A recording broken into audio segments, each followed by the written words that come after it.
الشيطان الرجيم بسم الله الرحمن الرحيم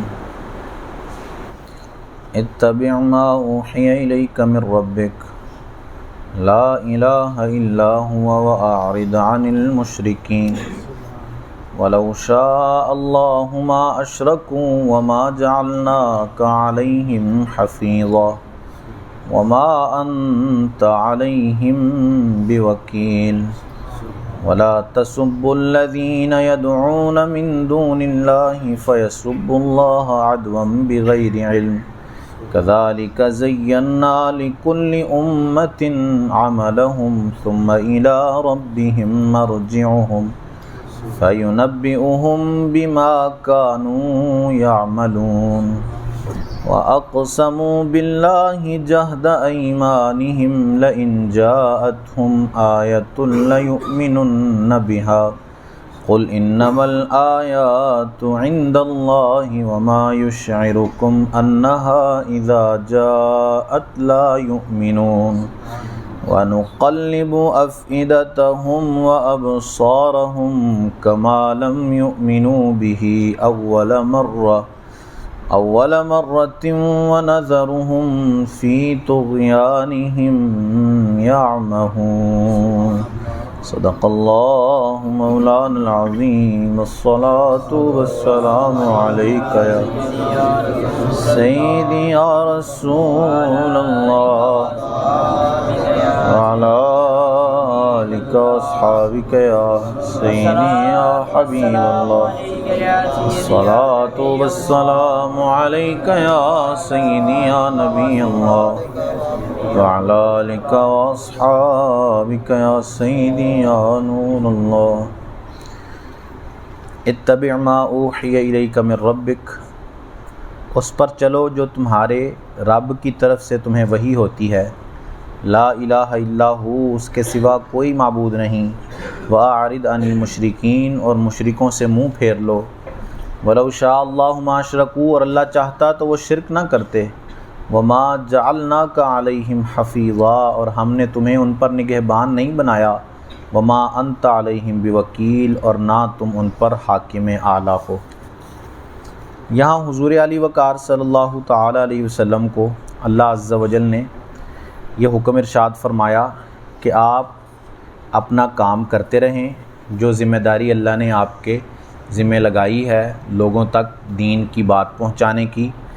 وہ آپ کرتے رہیں، اور جو وحی آپ کی طرف ہوتی ہے اس پر آپ عمل کرتے رہیں۔ کافر جو مرضی کہتے رہیں، آپ کے خلاف بکواس کرتے رہیں، آپ کو برا بھلا کہتے رہیں، کبھی آپ کو شاعر کہیں معاذ اللہ، کبھی آپ کو کہیں کہ آپ جھوٹے ہیں، اس طرح کی باتیں وہ کرتے رہیں، تو یہ ان کو کہنے دو، آپ جو ہے وہ اپنے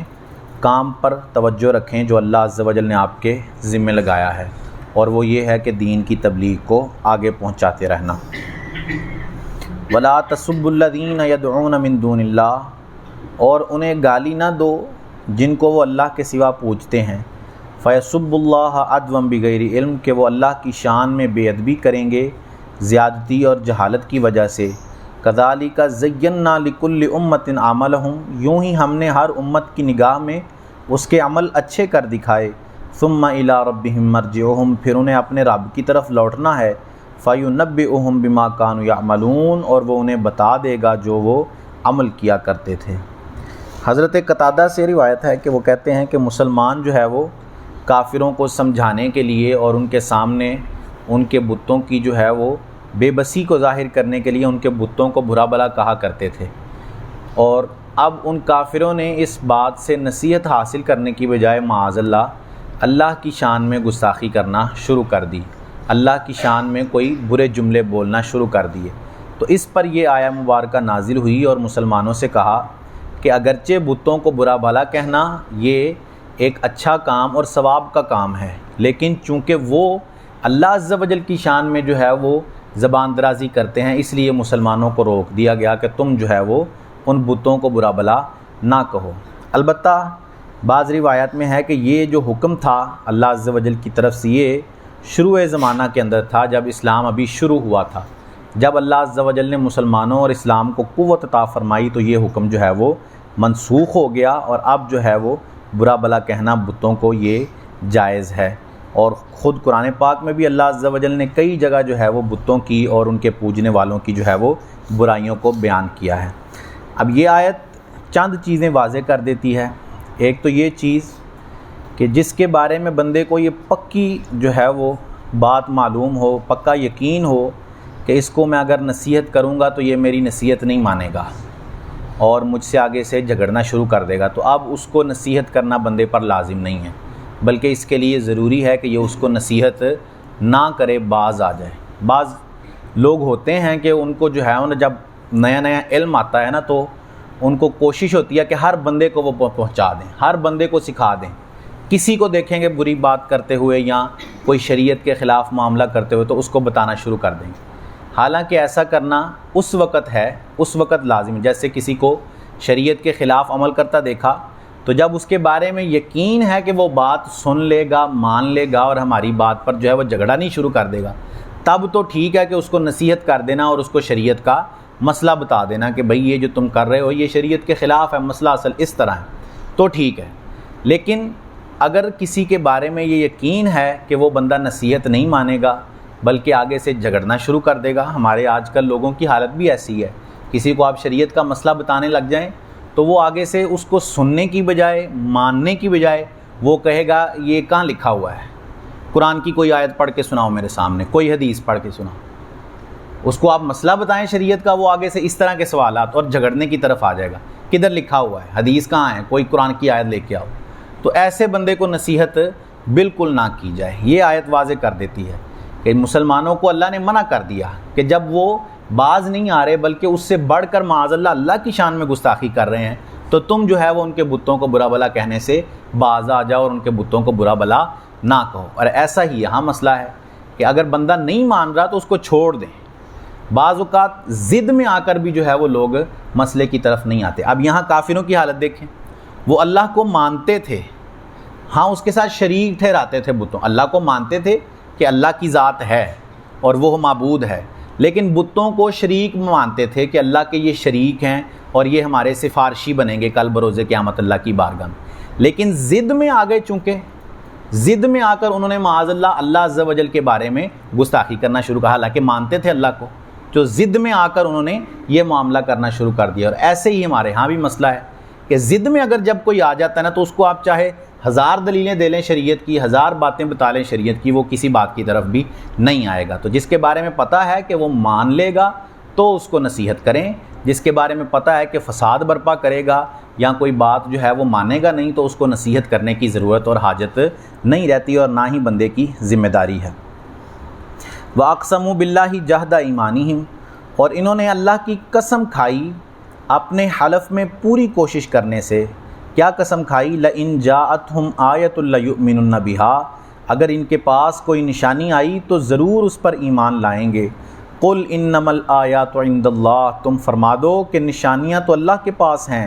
وَمَا يُشْعِرُكُمْ أَنَّهَا إِذَا جَاءَتْ لَا يُؤْمِنُونَ، اور تمہیں کیا خبر کہ جب وہ آئیں تو یہ پھر بھی ایمان نہ لائیں۔ وَنُقَلِّبُ أَفْئِدَتَهُمْ وَأَبْصَارَهُمْ كَمَا لَمْ يُؤْمِنُوا بِهِ أَوَّلَ مَرَّةٍ، اور ہم پھیر دیتے ہیں ان کے دلوں اور آنکھوں کو جیسا وہ پہلی بار ایمان نہ لائے تھے۔ وَنَذَرُهُمْ فِي طُغْيَانِهِمْ يَعْمَهُونَ، اور انہیں چھوڑ دیتے ہیں ان کی سرکشی میں بھٹکتا ہوا۔ کافر جو ہے وہ حضور صلی اللہ علیہ وسلم سے یہ مطالبہ کیا کرتے تھے کہ اگر آپ ہمیں جو اپنے قرآن میں سے حضرت موسیٰ اور دوسرے انبیاء کے معجزات سناتے ہیں، اگر آپ بھی ہماری منہ مانگی ہوئی جو شرائط ہیں یا منہ مانگی ہوئی نشانیاں ہیں وہ پوری کر دیں تو ہم آپ پر ایمان لے آئیں گے۔ ان کی منہ مانگی نشانیاں یہ تھیں کہ آپ جو ہے وہ ایسا کریں کہ جو فرشتے آپ پر نازل ہوتے ہیں اللہ کی طرف سے وہ ہمیں بھی نظر آئیں، ہمارے سامنے بھی آئیں وہ فرشتے،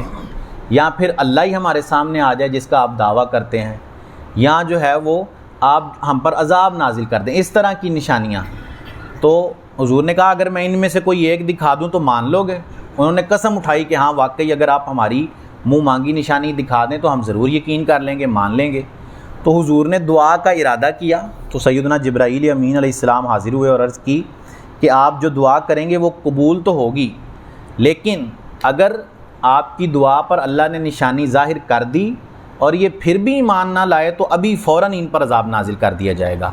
ہاں اگر یہ بعد میں زندہ رہے تو ممکن ہے کہ کوئی نہ کوئی اسلام لے ہی آئے، ممکن ہے کہ کسی نہ کسی کو اللہ عز و جل ہدایت دے دے اور وہ اسلام کی طرف آ جائے۔ لیکن اگر ابھی آپ نے دعا کی اور آپ کی دعا پر اللہ نے نشانی دکھا دی اور یہ پھر بھی ایمان نہ لائے تو اللہ عز و جل ان پر ضرور عذاب نازل کر دے گا فوراً، کیونکہ منہ مانگی نشانیاں جب مانگی جاتی ہیں نا، وہ پوری ہونے کے بعد جب قوم ایمان نہیں لاتی تو اللہ ان پر ضرور عذاب نازل فرماتا۔ جیسے عیسیٰ علیہ السلام کے معاملے میں جب قوم نے کہا کہ دسترخوان نازل کروائیں ہم پر، اللہ کی طرف سے آسمان سے دسترخوان اترے، تو سیدنا عیسیٰ علیہ السلام نے عرض کی بارگاہ الہی میں، تو اللہ نے یہی آگے سے فرمایا کہ میں نازل کروں گا، لیکن اگر کسی نے اس کے بعد کفر کیا یا ہماری نشانیوں سے منہ پھیرا تو ہم ضرور اس کو عذاب میں مبتلا کر دیں گے، اور ایسا عذاب اس کو دیں گے جو کبھی کسی کو نہ دیا ہوگا۔ تو یہی جو ہے وہ حضور کو دعا کرنے سے روک دیا گیا اور فرما دیا گیا کہ آپ اگر ان کو نشانیاں دکھا بھی دیں گے تب بھی یہ آپ پر ایمان نہیں لائیں۔ کیوں؟ کیونکہ یہ اپنی نشانیوں کے نازل ہونے کے بعد منہ پھیر لیں گے۔ یہ کوئی نئی بات نہیں کہ یہ نشانیاں طلب کر رہے ہیں، بلکہ پہلے بھی نشانیاں طلب کر چکے ہیں اور وہ پوری بھی کی جا چکی ہیں۔ انہوں نے آپ سے کہا تھا چاند کے 2 ٹکڑے کر کے دکھائیں، وہ آپ نے کر کے دکھائے تھے، اور پھر چاند جوڑ بھی دیا تھا، یہ پھر بھی ایمان نہیں لے کے آئے تھے۔ انہوں نے آپ سے اور بھی کئی نشانیاں طلب کی ہیں، وہ آپ نے پوری کر کے دکھائیں۔ ابو جہل وہ مٹھی میں کنکر لے کے آیا تھا اور کہا تھا کہ بتائیں میرے ہاتھ میں کیا ہے، تو آپ کے گواہی دی تھی ان کنکروں نے آپ کے نبی ہونے کی، لیکن پھر بھی ابو جہل مسلمان نہیں ہوا تھا۔ تو اس طرح اگر یہ آپ کی نشانیاں انہوں نے ایمان لانا ہوتا تو یہ پہلے ہی لے آتے۔ ان کا ایمان لانے کا مقصد ہی نہیں ہے، یہ بس مذاق اور آپ کے ساتھ استہزاء کرتے ہیں اور آپ کے سامنے جو ہے وہ اس طرح کی بیہودہ باتیں کرتے ہیں۔ وَلَوْ أَنَّنَا نَزَّلْنَا إِلَيْهِمُ الْمَلَائِكَةَ، اور اگر ہم ان کی طرف فرشتے اتارتے، وَكَلَّمَهُمُ الْمَوْتَى، اور ان سے مردے باتیں کرتے، وَحَشَرْنَا عَلَيْهِمْ كُلَّ شَيْءٍ قُبُلًا مَا كَانُوا لِيُؤْمِنُوا، اور ہم ہر چیز ان کے سامنے اٹھا لاتے جب بھی وہ ایمان لانے والے نہیں تھے، إِلَّا أَن يَشَاءَ اللَّهُ، ہاں اگر اللہ چاہتا، وَلَٰكِنَّ أَكْثَرَهُمْ يَجْهَلُونَ، لیکن ان میں بہت سارے جاہل ہیں۔ وہی تفصیل کے ساتھ یہاں بیان کر دیا گیا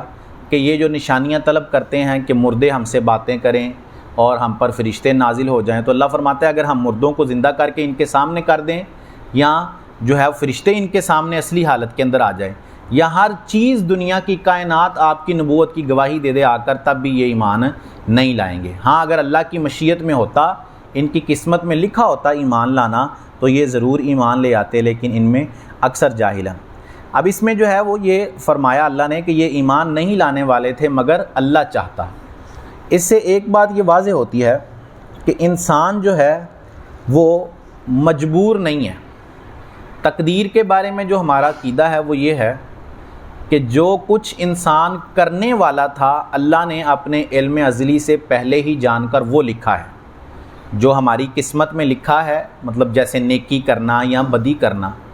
اللہ نے ہماری قسمت میں وہی لکھا ہے جو ہم کرنے والے تھے، کیونکہ وہ علم ازلی ہے اس کے پاس۔ ہر چیز کو ہونے سے پہلے ہی وہ جانتا ہے کہ یہ بندہ پیدا ہوگا، یہ کون کون سے اعمال کرے گا، یہ اللہ کی علم میں پہلے ہی سے تھا، تو اس نے پہلے سے ہی جان کر لکھا ہوا ہے کہ یہ بندہ یہ کام کرنے والا۔ کیوں؟ کیونکہ ہم وہ کرنے والے تھے۔ ایسا نہیں ہے کہ اس نے معاذ اللہ لکھ دیا ہے تو اب ہم مجبور ہیں کہ اس نے جو لکھ دیا ہمیں وہ کرنا ہی، ایسے تو پھر حساب و کتاب والا معاملہ ہی ختم ہو جائے گا، جزا و سزا کا کوئی معنی ہی باقی نہیں رہے گا۔ کیونکہ جب بندہ یہ اعتراض کرے گا کہ میری تو قسمت میں ہی لکھا ہوا تھا کہ میں نے گناہ کرنے ہیں، تو پھر مجھے کاہے کی سزا مل رہی ہے، میری تو قسمت میں ہی یہ تھا۔ تو یہ بات نہیں ہے کہ جو اس نے لکھا ہے ہم وہ کرتے ہیں، بلکہ جو ہم نے کرنا تھا اس نے اپنے علم سے پہلے ہی جان کر وہی لکھا ہوا ہے۔ اس نے انسان کو مجبور نہیں بنایا، بلکہ انسان کو عقل دی ہے اور اسے اختیار بھی دیا ہے کہ اپنی عقل سے اپنا اچھا اور برا جانے اور پھر اس کے مطابق جو ہے وہ عمل کرتا رہے۔ یہ انسان کو اختیار۔ بعض گمراہ فرقے ہیں وہ یہ کہتے ہیں کہ معاذ اللہ انسان جو ہے مجبور ہے کہ اللہ نے جو لکھ دیا ہے وہی انسان کرتا ہے۔ ایسی بات بالکل نہیں ہے۔ جو انسان نے کرنا تھا، جو انسان آگے چل کے کرنے والا تھا، اللہ نے وہی جو ہے وہ اس کی قسمت میں تحریر فرمایا ہے۔ تو اب کسی کے پاس کوئی اعتراض کی گنجائش باقی نہیں رہتی۔ کوئی یہ نہیں کہہ سکتا کہ میری چونکہ قسمت میں ہے کہ گناہ کروں تو اس لیے میں گناہ ہی کر رہا ہوں۔ چونکہ میری قسمت میں ہے کہ میں بری باتیں کروں یا برے اعمال کے اندر مبتلا ہو جاؤں، تو اس لیے میں وہ کروں. حالانکہ ایسا نہیں ہے. عقل دی ہے انسان کو اللہ نے، اور ساتھ میں اختیار بھی عطا فرمایا ہے کہ عقل سے سمجھے کہ کون سی بات اچھی ہے، کون سی بات بری ہے، پھر اس کے مطابق عمل کرے تو اس پر اللہ عز و جل اسے ضرور جزا عطا فرمائے گا. اللہ سے دعا ہے کہ اللہ ہمیں قرآن کی صحیح فہم عطا فرمائے. آمین بجاہ خاتم النبی صلی اللہ علیہ وسلم. اللہم صلی علی سیدنا و مولانا محمد مبارک وسلم علیہ. مالک کریم عز و جل نماز فجر ادا کرنا، درس کرنا سننا اپنی بارگاہ میں قبول فرما. غلطیاں، کوتاہیاں، گناہ، خطائیں، لغزشیں اپنی رحمت سے معاف فرما. ہم سب کی مغفرت فرما، ہمارے والدین کی مغفرت فرما، رسول اکرم صلی اللہ علیہ وسلم کی ساری امت کی بخشش فرما. ہم سب کو خلوص و استقامت سے 5 وقت باجماعت نماز پڑھنے کی توفیق عطا فرما. ہم سب کا خاتمہ بالایمان فرما. ہم سب پر اپنی نظر رحمت فرما. ہم سب کی ساری نیک جائز تمنائیں پوری فرما. سبحان ربک رب العزت عما یصفون وسلام علی المرسلین والحمد للہ رب العالمین. وصلی اللہ تعالی علی حبیبہ سیدنا و مولانا محمد وعلی آلہ واصحابہ اجمعین برحمتک یا ارحم الراحمین.